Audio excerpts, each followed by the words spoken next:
हे wait wait wait, आपको आज हम डिस्कस करने वाले 3 नंबर के क्वेश्चंस को, जो कि काफी इंपॉर्टेंट है एंड ये आपका सेकंड चैप्टर से है।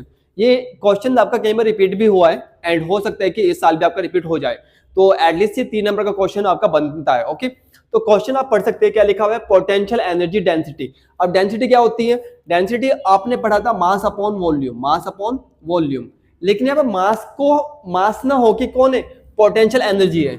इसका मतलब है कि अगर आपने पोटेंशियल एनर्जी को डिवाइड किससे किया बच्चों, वॉल्यूम से डिवाइड किया, तो वो क्या बन जाएगा, वो बन जाएगी आपकी पोटेंशियल एनर्जी डेंसिटी। किसका? कैपेसिटर का। ओके, अब हम मान लेते हैं कि हमारे पास दो कैपेसिटर प्लेट्स हैं जिनकी डिस्टेंस कितनी है, डी।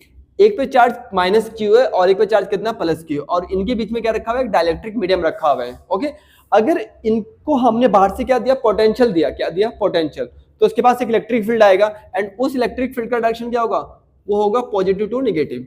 तो हमें पता है कि इलेक्ट्रिक फील्ड और डिस्टेंस डी और पोटेंशियल के बीच में एक रिलेशन होता है। वो रिलेशन क्या होता है, वो आपको याद होगा, ये होना चाहिए V equal E into D.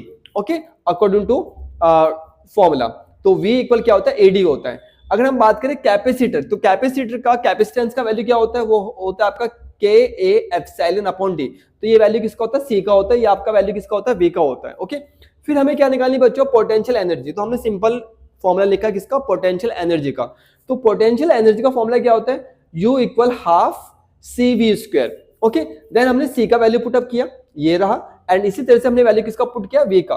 तो V का वैल्यू पुट किया, तो V का स्क्वायर था, दैट्स व्हाई यहाँ पे स्क्वायर लगा। तो अब अगर आप स्क्वायर ओपन करते क्या होगा, A का स्क्वायर, ये रहा A का स्क्वायर और D का स्क्वायर, एक D से D कैंसिल होता है, तो यहाँ क्या बचेगा, एक D बचेगा और एक A बचा। तो हमने A और D को एक साथ लिखा। ओके, बाकी सब टर्म को सेम लिखा, हाफ के A के सामने D को लिखा, जो D से D करने के बाद बचा, और देन एप्सिलॉन और E स्क्वायर, ये हमारे पास बचा। अब गौर से देखिए, area into distance, area into distance क्या होता है, वो होता है वॉल्यूम का काम करेगा, तो ये वॉल्यूम का काम करेगा। और हमें पता है अगर हमने एनर्जी को डिवाइड किससे कर दिया, वॉल्यूम से, तो हमारा क्या बन जाएगा, वो बन जाएगी हमारी पोटेंशियल एनर्जी डेंसिटी।